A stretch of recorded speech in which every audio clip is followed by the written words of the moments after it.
মঙ্গলবার সকাল 10টার দিকে টেকনাফের বাহারছড়ার উত্তর শিলখালীর গহীন জঙ্গলে 2 জনের মরদেহ এবং গুরুতর আহত অবস্থায় একজনকে পড়ে থাকতে দেখে পুলিশকে খবর দেয় স্থানীয়রা। পরে পুলিশ ঘটনাস্থলে পৌঁছে রবিউল আলম ও মুজিবুর রহমানের মরদেহ উদ্ধার করে। গুরুতর আহত অবস্থায় নূর বশরকে উদ্ধার করে কক্সবাজার সদর হাসপাতালে পাঠানো হলে কর্তব্যরত চিকিৎসক তাকে মৃত ঘোষণা করেন। নিহত 3 জনেই বাহারছড়া শিলখালী গ্রামের বাসিন্দা। স্থানীয়দের দাবি নিহত 3 জনেই অপহরণকারী চক্রের সদস্য।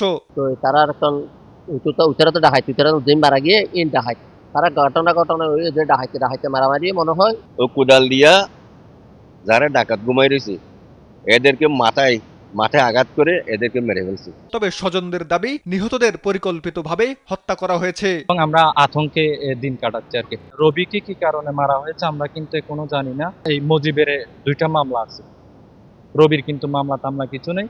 রবি কোনোদিন শুনিও নাই রবি ওই কাজে জড়িত। আর রিসিভ টুলে সকালে তদন্ত করে গিয়া করে সাইতে পরে ফারি ক্ষেত্রে দো ভয়ের হতে কি তোর তারা 3 জন ধরে মুখ জায়গা জবাই করে দি এই কেবা খারা গুজি আর নদশো টাকাই নবেন। পুলিশ জানায় নিহতরা অপহরণ ও ডাকাতি চক্রের সঙ্গে জড়িত ছিল বলে প্রাথমিকভাবে ধারণা করা হচ্ছে। তাদের মধ্যে অভ্যন্তরীণ দ্বন্দ্বের জেরে এই হত্যাকাণ্ড ঘটতে পারে। এরা হচ্ছে মূলত করে যে অপহরণ করে পাহাড়ে নিয়ে মুক্তিপণ দাবি করে, যেটা তথ্য পাইছে সেটা হচ্ছে প্রাথমিকভাবে আমরা অভ্যন্তরীণ দ্বন্দ্ব এটাই প্রাথমিক তথ্য পাইছি।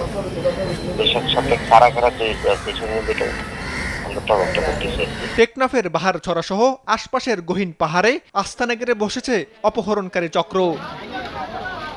সীমান্ত বর্ধন, নিউজ ডেস্ক, দেশ টিভি।